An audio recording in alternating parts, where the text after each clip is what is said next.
You're in the middle of a conversation. Nothing dramatic. Maybe it's a performance review at work or a disagreement with someone you care about. And then it starts.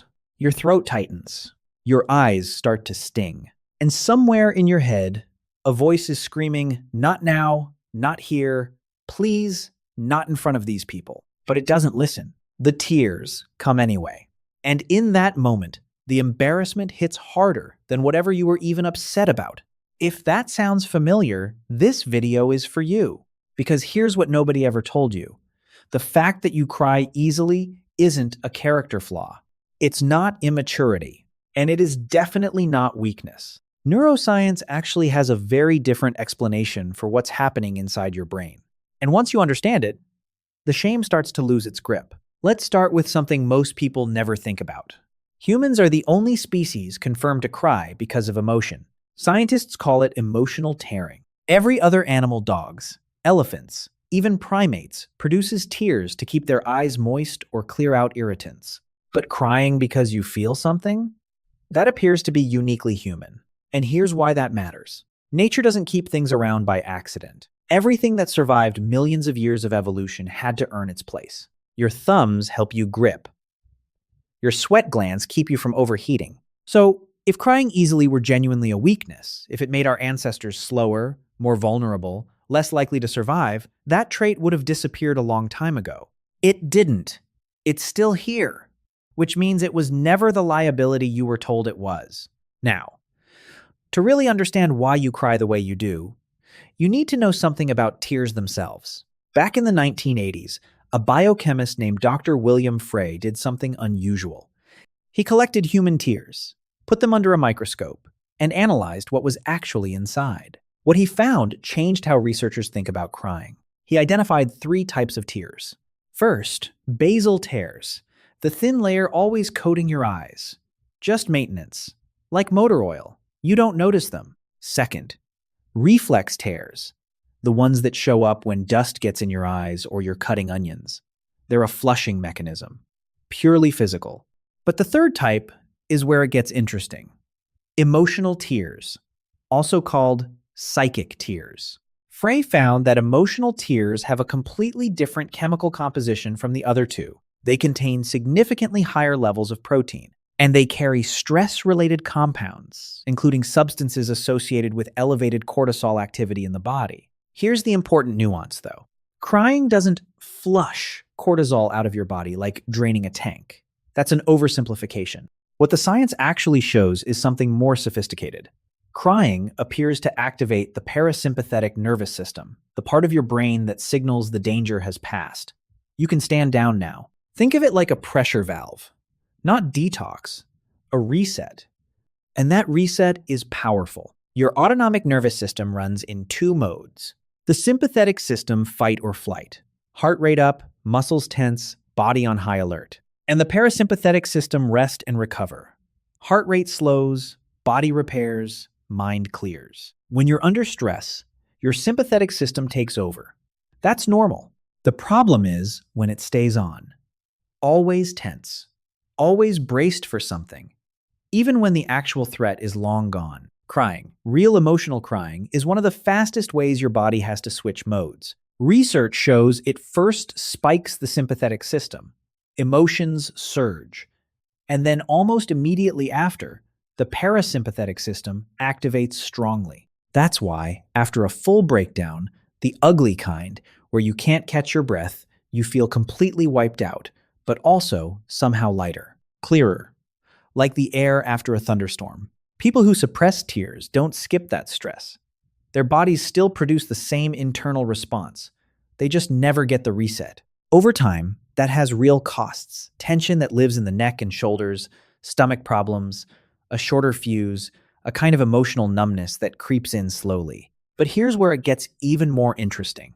There's a concept in psychology called high emotional permeability. It describes people whose nervous systems are calibrated to feel things more intensely than average. Think of it like a signal filter. Most people have a kind of built-in dampener on their emotional experience. They feel sad, but it stays manageable. They feel happy, but it doesn't overwhelm them. You don't have that dampener, or it's set much lower. When joy hits, it hits completely. When sadness comes, it doesn't knock on the door, it walks straight in and sits down. That's not a malfunction. That's a different calibration. And your brain actually reflects this difference structurally. There's a small region called the insula.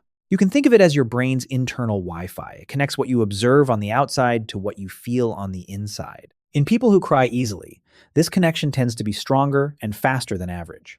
This is why you cry during movies. You know it's fictional. You know those are actors, but your insula doesn't care. When it sees someone in pain, real or fictional, it sends signals straight to your body. Your chest tightens. Your throat closes. You're not being dramatic. Your nervous system is literally mirroring what it's witnessing. And outside of movies, this same wiring gives you something most people can't fake. You notice things. You pick up on the micro expression someone makes when they say, "I'm fine," but they're not. You feel the shift in a room when tension enters it. You're the person someone met 20 minutes ago who they're already opening up to, because something about you communicates that you're actually there. That's the insula at work. Now, and this is important, because a lot of videos skip this part. None of this means crying easily is always comfortable or always appropriate. The sensitivity that lets you feel deeply is the same sensitivity that can sometimes overwhelm you. Psychologists call it emotional flooding. When the wave comes, and instead of feeling lighter after, you just feel more underwater. And there's another piece worth naming honestly. Not everyone who cries easily is experiencing pure emotion. Some people, often without fully realizing it, have learned to use tears as a tool, a way to exit difficult conversations, shift blame, or avoid accountability. This isn't a character attack. It's usually something learned in childhood, when expressing distress was the only thing that got attention or relief. But it's worth being honest about, because conflating the two makes it harder for people with genuine high emotional permeability to be understood and taken seriously. The goal isn't to cry more, it's to understand what your crying is actually telling you. So, what do you do with all of this? 3 things that actually work. First, the grounding interrupt. When you're somewhere you absolutely cannot lose it, a meeting, a hard conversation, press your big toe firmly into the floor, or grip something cold. It sounds almost too simple, but the brain can't fully process 2 competing physical signals at the same time. That mild sensation pulls attention out of the emotional surge and back into the present. It doesn't erase the emotion. It just buys you a few seconds to breathe. Second, name what's actually happening. When the tears start rising, most people panic and think I'm crying. I'm losing it. Instead, pause and ask, am I sad? Angry? Disappointed? Embarrassed?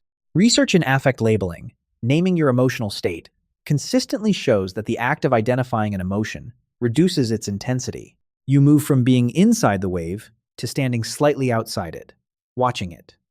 That shift matters more than it sounds. Third, give yourself a scheduled release. If you have to hold it together during the day, that's fine, but make a commitment to yourself. Tonight at a specific time, you're going to deal with it. Put on a song that opens the valve. Write what happened. Give yourself 15 minutes and actually feel what you've been carrying. When crying becomes a conscious choice, something you do, not something that just happens to you, the shame around it starts to dissolve. You're not out of control. You're processing. Here's the thing about the people who say they haven't cried in years, said like it's a badge of honor. They're not wrong that there's a kind of steadiness in emotional restraint. We genuinely need people who stay calm in a crisis. They're the anchor. But there's a difference between regulation and suppression. Regulation means you feel it and then choose how to respond. Suppression means the door is locked from the outside and you've lost access to the room. Both have costs. Both have trade-offs. You are not fragile glass. Water looks soft. Water yields. Water moves around things. But water also carved the Grand Canyon. It gets into every crack. It can be steam or ice or rain. It shifts form without losing what it is. High sensitivity, deep feeling, the ability to cry easily in a world that keeps getting louder and more numb and more performative, that might be the most quietly radical thing you have. You are not too much. You are just calibrated differently. And if you want to keep understanding why your brain works the way it does, why you feel things other people seem to miss, Why certain interactions drain you and others restore you, click on the next video. There's a lot more to explore. I'm Nan from Peak Psychology. Subscribe so you don't miss what's next. See you there.